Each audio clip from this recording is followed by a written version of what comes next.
I am Ace Creeper and today I'm back with a brand new Doctor Who review. Today we're talking about the New Year's Day special, Revolution of the Daleks. It's just come out, we've been waiting months, we've been waiting a month for a trailer, then we got a trailer and then we finally got the episode. It's been a long wait and it's finally here. So let's talk about it. We're going to break it down as we always do into story, then the characters, then the best bits and then my overall score out of 10. So starting with the story, it was definitely more ambitious than most of the sort of Chibnall stories so far, especially that of last year's New Year's Day special. It seems that each one seems to be sort of raising the stakes a little.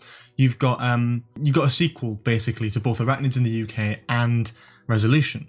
You've got this Dalek which has been taken away and is being used to be replicated for this great, cool security force on Earth, and at the same time there are cloned versions of the Recon Scout Dalek that are sort of mutated versions of traditional Daleks that are growing and multiplying and sort of forming their own plan to basically exterminate the entire human race and take the planet as a base for this side of the universe's conquest.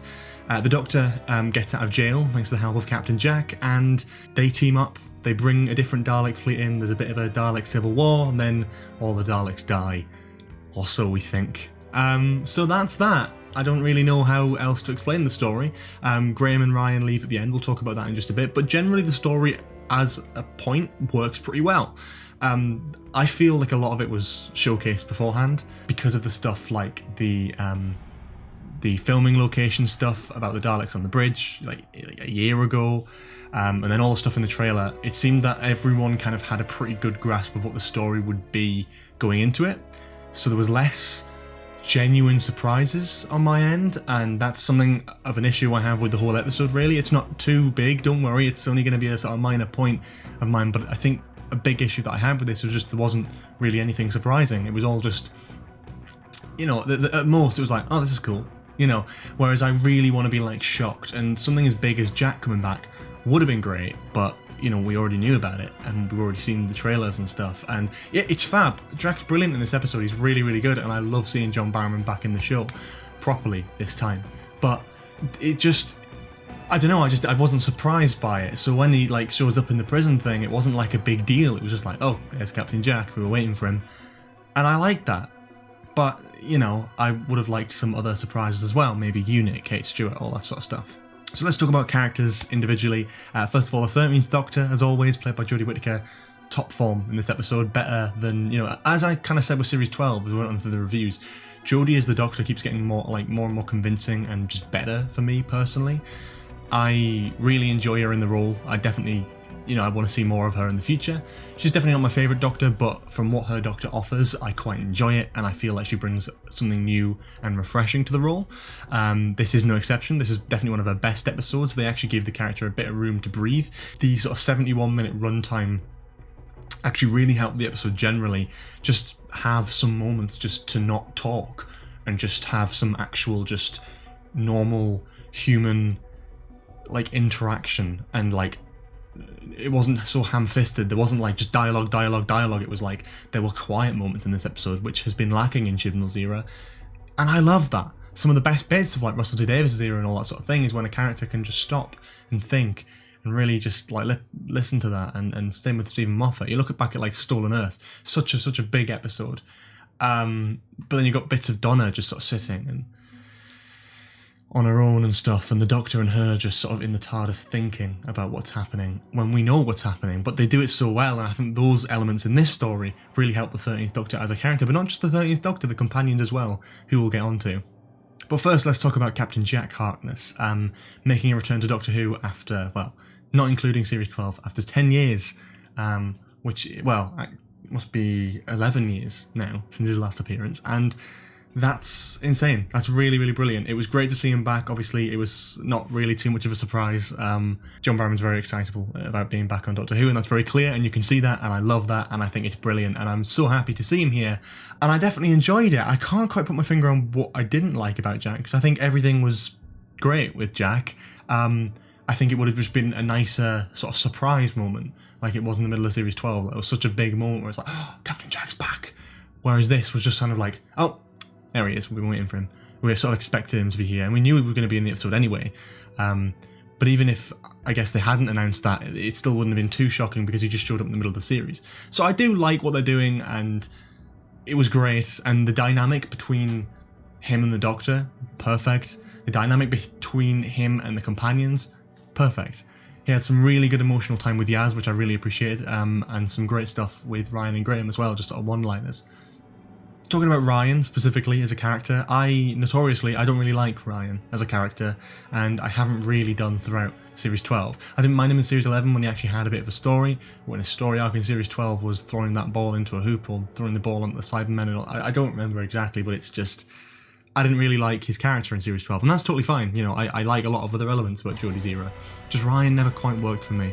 And in this episode, he still doesn't really work, but it works well enough where I'm like, okay, no, this is actually some good character development moments. It's just a shame it took like 21 episodes of the show to really give us some proper character development. And he's left, he's gone now, and that's fine. It's just, I would have liked to have seen this, you know, like last year or something. I really like what they did with his character. It genuinely gave him a reason for leaving. It wasn't like out of the blue. At the end, you could sort of tell throughout the whole story he didn't really have much of an interest in staying with the Doctor or being part of the adventure. So that was good. They actually gave him some proper character development. It's a shame his dad wasn't in this because it would have played onto that. There seemed to be a lot of things that were mentioned in this episode. That was one of them, the whole dad thing. We never see his dad, that's fine. But again, it's one of those throwaway things, which I still enjoy because it sort of makes the connectivity of the world sort of coherent, I suppose. Then we've got Graham. Love Bradley Walsh in the role. He didn't really do too much in this episode. He didn't really do too much in Series 12 either, so it was come to sort of be expected, really, with Bradley Walsh. And I love him all the same. I think everything he is in and everything he does bring to the table is brilliant, and it is a shame to see him go, but I feel like it is definitely the right time. I am a bit disappointed they didn't kill him off, or kill Ryan off, but again, we'll get to that. That's just a separate sort of thing. I liked them in this episode, both Graham and Ryan. I didn't hate their departure, but I do have my grievances with it, which again, we'll get into. The final companion, Yaz. Yeah, this is what we wanted, wasn't it? Again, it seems like too little too late, but she isn't leaving the show. She's staying on for at least another series. So Yaz is actually a proper character now, like a proper character with actual development and drives, and I'm glad they didn't put too much focus into the whole idea of Yasmin fancying the Doctor, which is a total possibility, and they might actually do that, and that's totally fine. But that being said, they didn't dwell on that. They just sort of played on the fact that, like, Yaz missed the Doctor the most. She misses that escapism the most. She has no desire to go back to normal. She misses it. And that connection with Captain Jack was really brilliant. The conversations they had together were perfect. And even just little things, like obviously I think everyone and their mums loved the mention of Rose Tyler in this episode, when Captain Jack brings up the whole parallel world thing. But what people probably didn't pick up on too much, I mean, I'm not trying to insult you, you probably did pick up on it, but like Yasmin's reaction to that was like, wait, what? Like, as in, is that what happens to the Doctor's friends? Is that like where this is going to end? And I think she's constantly worrying about when it's going to end, and I actually really like that element of her character. She doesn't want it to end. But she's got that anxiety in there, which is like, I need to stay with you. I can't like go anywhere else because that would be too difficult. And it's difficult to go back, I suppose, to not having the Doctor there. So I guess that's kind of what it was trying to do. And I like that. I really like what they did with Yaz's character. But yeah, I've got no problems with Yaz in this episode, actually. She was brilliant. Really, really well done. And Mandip Gill did a fantastic job with what she was given, which was quite a lot.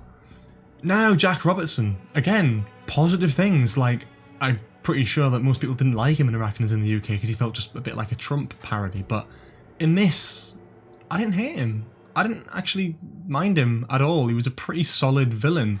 He's a bit cartoony and a bit pantomimey here and there, but I don't mind him, and it works well enough for Doctor Who. I really liked him as a character in this story. I can't say I'm totally happy with the outcome. It would have been nice to see him get exterminated, but, you know, it goes on. I'm sure he'll be in another episode down the line, so if you didn't like him in this, then it's going to be a bit unfortunate for you down the line for when they ever do bring this character back, because they're clearly setting up to have this character here again with the whole presidential race thing. They're probably going to play around that, so yeah, I'm looking forward to seeing what they try and do with that, maybe. But we'll see. I didn't mind him in this episode, so like I'd happily see him again. After Arachnids, I was left with a bad taste in my mouth, whereas this guy in this episode, it worked for me. It did work for me. And then finally we've got the Daleks, which are great. The two factions of Daleks, you've got the, is it Axis Squadron or something? I think that's what they were called. I probably totally butchered that. But that sort of squadron were brilliant. Proper bronze Daleks back again. They looked fantastic. They acted fantastic. They had the very distinctive voices, just very nostalgic to see, and I loved it. It's great to see those Daleks back again for the first time since Twice Upon a Time, so that's good. Beyond that, we got the other Daleks as well, the new ones, the Earth ones, the sort of impure Daleks, if you will. And they were brilliant as well. Now, I know not everyone's in love with the design, but as you can see, it was meant to be a one-off, and I liked that. I liked that it was just a standard sort of one-off design, similar to that of the Resolution one last year that we got. Not last year, the year before. 2 years since that already. That was great, and I really like what they did with that. And I really like what they did here, and I kind of like that it's just individual stories get this brand new Dalek design that's never going to be seen again. However, that being said, I do like Chibnall's approach to these new Daleks, giving them a more classic vibe. The voices were very reminiscent, at least the synth on the voice was very reminiscent of like the 60s Daleks. There's sort of this sort of canned effect, like the Daleks shouting into like a tin can or something. That's what it kind of sounds like, and it just works really well for me. I loved that. And yeah, it was great. It was great to see them in action. I really liked them. I thought it was a great little mini civil war. It would have been nice to see some of them escape, so these Daleks can go toe-to-toe again in the future. I was a bit disappointed when that can't happen, because obviously they're all destroyed now. That's totally fine, and that's how they want to do it. I was just sort of expecting them to be left on so they could do more in the future, like next year or the year after or something like that with the Daleks. And then maybe they still will, but it won't be like a direct sequel because all of them were destroyed. You know, the same thing about the Daleks is the way they work, especially in Russell T Davies' era. Not so much in Moffat's era, but in Russell T Davies' era, they had this lovely string where it was like, every time the Daleks were wiped out, they'd come back in one way, shape or form. Continuing though, not just random popping up like it was in Matt Smith and Peter Capaldi's era. This is like the last of the Daleks, and until the whole Stolen Earth thing happened, like that, I mean, even then, like Stolen Earth and Journey's End, like the Crucible blew up, but then one ship survived, and that's the one where they brought the Paradigm into it. But from the Paradigm, they haven't really done that. And I was looking forward to seeing Chibnall do this thing where it sort of carries on Resolution, and then we have, well, first of all, you got Genesis of the Daleks, then Resolution, because it's like one of the first Daleks out of Skaro, then you have that Dalek stay on and do more stuff for Revolution, and at the end of Revolution you go, let's kill all of them. And yeah, one or two could definitely survive, but they said that all of the other ones have been wiped out, and the Bronze Daleks, all of them in the ship were wiped out, and the rest of them went in the TARDIS and got sucked into the void, so that was fun. I was a bit confused because I sort of want there to be the opportunity to have one or two more Daleks still alive, or we can do more down the line with them, but we'll have to wait and see. And the goodbye as well. I wanted one of them to die. I have to be honest, I was really looking forward to having a proper, actual Doctor Who death today. I genuinely was, because I was so convinced they were going to do it. They announced the Graham and Ryan departure a while ago, and they bigged it up to this big emotional thing, so people are going to expect that. And it was just a goodbye. It was a goodbye that made sense, and it worked, and I really liked what they did with it. Especially Bradley Walsh's last line in the show being, "You're doing it, mate." That's perfect. That's the best way to end those characters, for me. But having one of them die would have actually been a surprise. Would have actually been a shock. Would have actually been something where I was like, oh wow, I can't believe they just did that. Whereas instead we got something that was good, but ever so slightly predictable, with Ryan riding his bike and still trying that on, and that was cool, don't get me wrong, but I was still a bit iffy about that. And they didn't even do the whole YouTube thing. Right in the first episode, Ryan had a YouTube channel and he's just never acknowledged since, and I was hoping that since they had all the little Easter eggs like "You're doing it, mate," and we do get aliens in Sheffield, and the bike riding, like all the references to When We Fell to Earth, which was great, we didn't have the one with the YouTube channel. Like, it would have been so cool to have the Doctor and Yaz at the end of the episode turn on the TARDIS monitor or something, look at Ryan's YouTube channel, and see that he's been uploading clips from their adventures talking about what they've been doing. So they think that Ryan's just sick of it and lost interest with being with the Doctor. But what it actually shows is throughout this last 10 months, he was actually documenting everything and talking about how wonderful the Doctor is and how wonderful that TARDIS team is. Now, I'm not saying do it exactly like that, but he had that 10-month gap. You can explain what he was doing. That would have been a nice twist at the end to have, like, yeah, the YouTube channel thing's back. Obviously, he couldn't do that whilst he was away with the Doctor, but he's had 10 months, so now he's jumped back on it, and he's talking about his adventures, which I think that's what they should have done, really. But there we go. I'm not a writer. I'm not claiming to know how to do it, nor am I trying to critique anything too harshly, because it's still decent. It's still really well done. I just would have preferred a death or even just a little inkling of reference to something that was set up way back at the beginning in the very first shot of Jodie's era. That being said, I'm satisfied with the ending. I'm satisfied with Graham and Ryan leaving. And I'm interested to see where it's going to go, because obviously there was that whole new thing which has been introduced, which I wasn't expecting, this very tiny little teaser for Series 13 of Doctor Who, showing actual footage from Series 13 in January, which is absolutely mad. This is like showing a clip of Revolution of the Daleks at the end of The Timeless Children, and we didn't even get a trailer or anything like that until, what, November? Like, that's mad. That's really mad, and that's great, and I'm very happy to have that. It introduces something that some people are a bit iffy on, though, and that is introducing John Bishop as the new companion called Dan. A lot of people are iffy about this. They kind of wanted the idea of an all-female TARDIS team. It would have been a first, and it would have been very out there and different and needed, especially when the BBC are very open about how they want to try and break the barriers and all that sort of thing. Having that all-female TARDIS team would have been brilliant, and even just for a series of 8 episodes would have been perfect.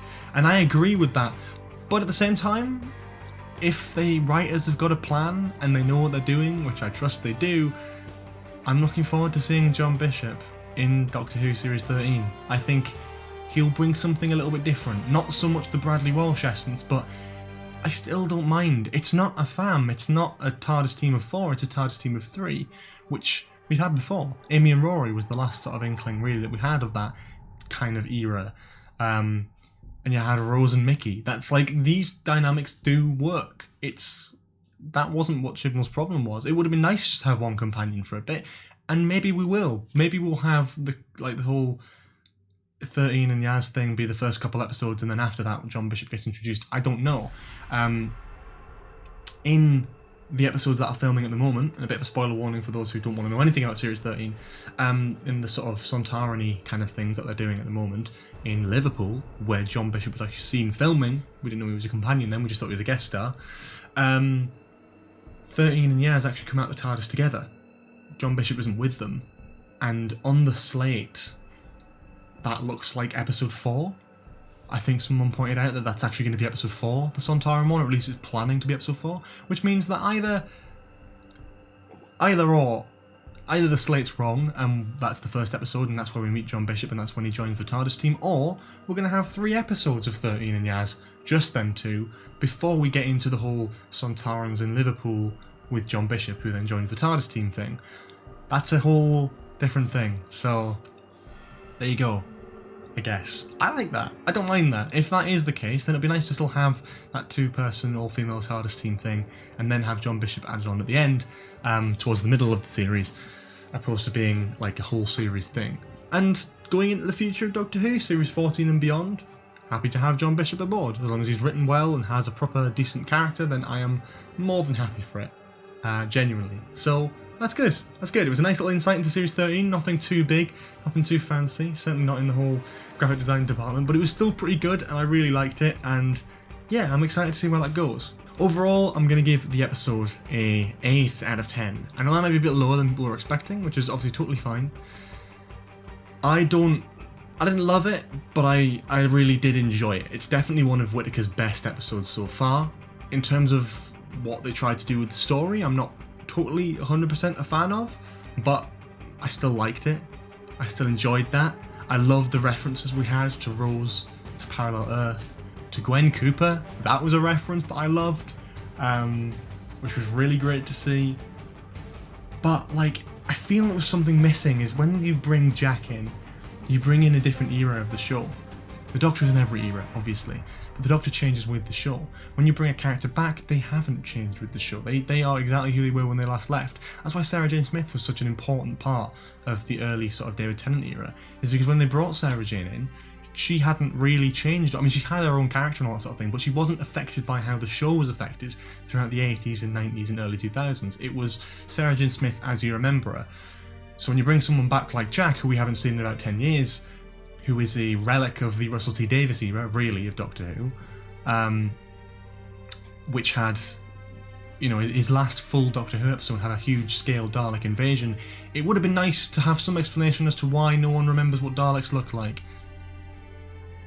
And why Jack probably would remember, because why wouldn't he? And then why everyone else doesn't. Now you can use the whole Stephen Moffat crack in time and space thing to explain that, sure. But it would have been nice to have a throwaway line about that. It would have been nice to see some sort of semblance from Kate Stewart and Unit. I thought they were setting something up with that, especially with Resolution. And MDZ research had absolutely nothing to do with it, I don't think that was even mentioned. So a lot of weird, misleading things that just don't really line up, but that's a nitpick.